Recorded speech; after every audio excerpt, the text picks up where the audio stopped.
Hey everybody, welcome to Obscurities and Miniatures. Today we are going to take a look at the Cypher Lords from GW's new WarCry game. So, WarCry, the big new thing, right? You get yourself a Thrall Master, I guess one Luminate, and then we got to figure out how everybody else is getting built. We've all seen the box art. What I really want to see is what's in the box. So, I'm assuming you're going to join me in finding out exactly. So inside we have the instructions, a reminder of how many bases. In case you're not familiar, WarCry has both the 25, the 32, and now a 28mm base to go in between. So, okay. Got a couple of options on how to build everybody. I mean, options are always nice. I'm not sure what models I'm going to build, but let's take a look at what else we got. Cards. Hey, we got it in Japanese even. That is fantastic. This is a big plus for me because that way my wife and kids have absolutely no excuse for not being able to play. I don't know if anybody else out there can read it. I am having a hard time with some of those kanji, but hey, I'm not the one who's fluent in the language. That's what they're for. All right, and we got lots of other languages too, but most of us that are probably watching this are going to need the English one. So yeah, cool there.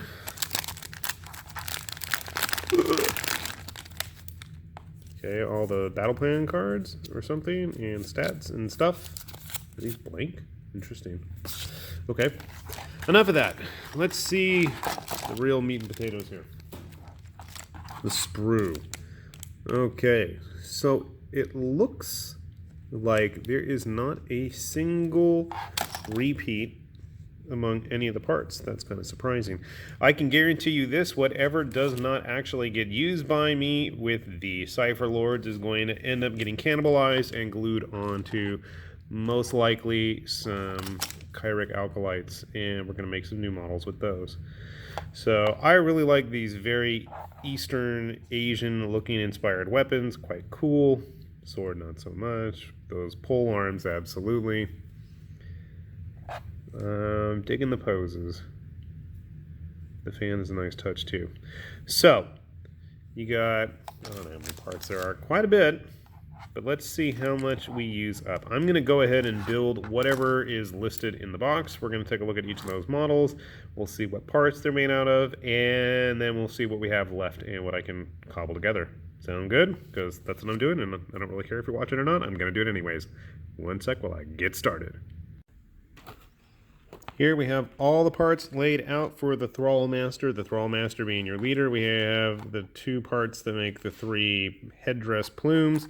You have the two parts that make the overall robe, two parts for the body, the head, the fan, and interestingly enough, a third arm, because these guys are chaos guys, and I need to clip that little bit off there, but he's got a third arm ready to lob poisonous globes at you. That's kind of cool. Let's put him together and see how he looks. All right, here's our finished Thrall Master for the most part, and for the most part I say that because I didn't actually fully glue on this arm so I could paint the inside where he's got his little sneaky bomb hand. So yes, he does actually have 3 hands, which is kind of fun. I worry about those head rests, the ponytail things, top knots. They look like they could easily get broken. What's interesting, be careful when you put on the back of his cape. I heard a little audible click when the part that goes onto his arm actually attached there. So make sure it goes all the way in. Detail's nice. He's a little top heavy right now, but once he gets glued on his base, that shouldn't be a problem. And he goes on the 32mm base. Next up, though, is the Luminate. All right, here we have all the parts for the Luminate. He's a lot simpler to build. He has his body in the front with the top knot, the back, head, arm with a very Chinese-looking halberd, and his Kung Fu pose hand. So let's get him put together. And here we have the Luminate. I had a hard time getting that polearm axe thing into the Luminant's hand. I noticed that you can actually see in the underarm where everything lines up. Otherwise, it just kind of floats and flexes a little bit with the body. So I guess if you wanted to play around with its positioning, you probably could, especially if you fill in the gap. I still need to cut off a bit of the sprue scars, but otherwise our Luminant is just about done. I think it's a female. I can't 100% tell. Not that it really matters, but there you have the Luminant. Next up is the Mirror Blade with the glaive and the dueling swords.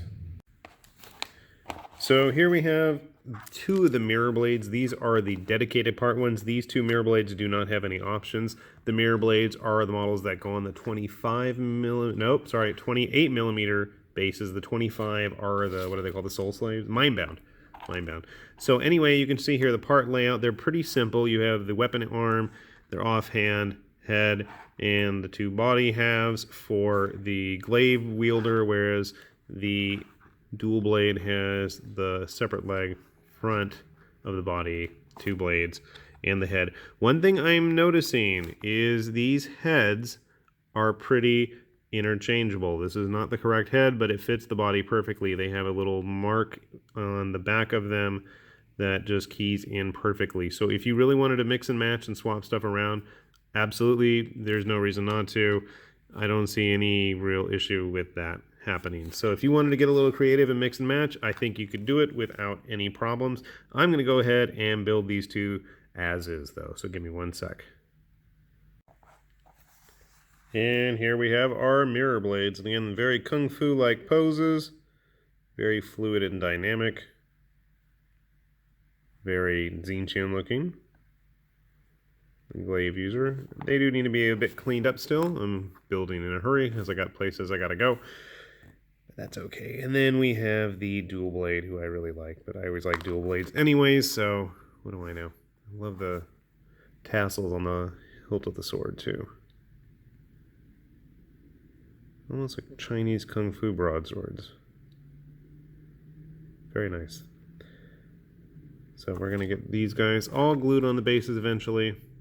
I haven't actually bothered to open the base bag yet. Next up are our Mirror Blades with the optional bits. So we'll see what they got available. Alright, here we have our Mirror Blade. This is the one that has the optional parts. I went ahead and just put the body onto the base already in a cool dynamic Kung Fu pose. But you have a choice between the long blade or the twin blades. I'm kind of leaning towards the long blade just because it looks kind of cool. Not 100%. I'll take a look at the rules and see if there's anything in there. In addition to that, we have the first of the Mindbound, and for some reason this model has an optional part as well, and it's one of the ones that's on the 25 millimeter base, and it's a female model to boot. We've got her with a chakram playing around on her fingertips. She has a choice between a plain boring knife or a double-handed, double-bladed sword. I'm leaning towards the double-bladed sword so she can fight like a Gelgoog in Gundam. But they had beam Naginatas, so whatever. That's kind of an invalidated comment. All right, let's put these together, and then finally we have the last two Mindbound, and they're just straight builds, and we'll show you those in just a moment. So here are the last two of the models for the Cypher Lords, the Mindbound, who are on the 25 millimeter bases. We have one with a throwing star, more throwing stars attached to the leg, a sword or short sword, and helmet. And then we have the other model, which surprisingly has more parts to it, in a crazy pose with a dual blades. We have the loincloth and ornamental belt attached on a separate piece, and that is a very Tzeentch-ian looking Chaos Eye, but whatever. And you can look at his mask. All the masks are actually different.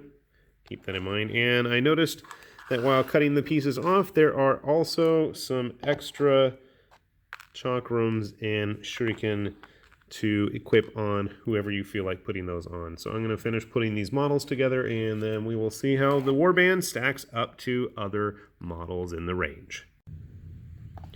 And here you can see all of the Cypher Lords ready to get painted.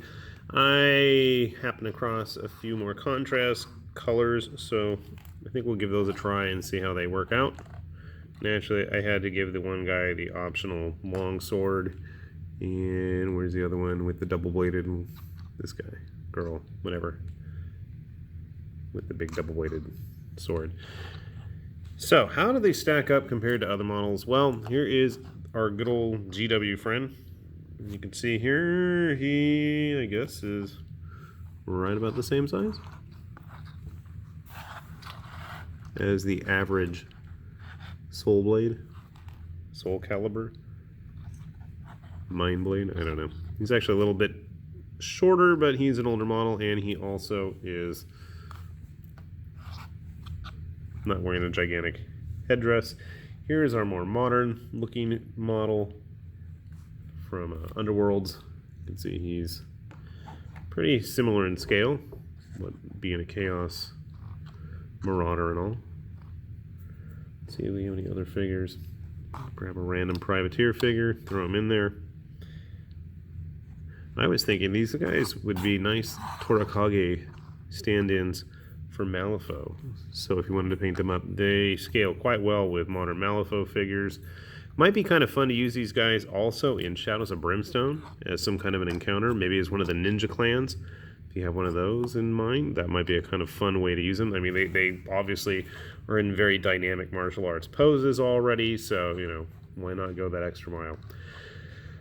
I gotta say, I was not as interested in this warband when I first saw them announced outside of the leader whose name I can't remember. I gotta keep looking at them. What did they call him again? Thrall Master. The Thrall Master with his crazy top knots that would make Abaddon jealous, and his extra arm, and just all the dynamic kung fu action martial arts poses that everybody else has going on are quite neat. I have no idea about their rules. We'll take a look at that. We're going to try to get the game up and ready to play, at least with all painted minis in the near future. So that's going to be my challenge for the next few days, is to get these guys painted and ready to play. I do feel that they're a little bit pricey for what they're asking. Thankfully, I had already got these guys pre-ordered and got quite a good deal after trading in a bunch of old stuff that I wasn't using. So I don't really have any complaints. I didn't really lose out. Pretty much broke even in that regard.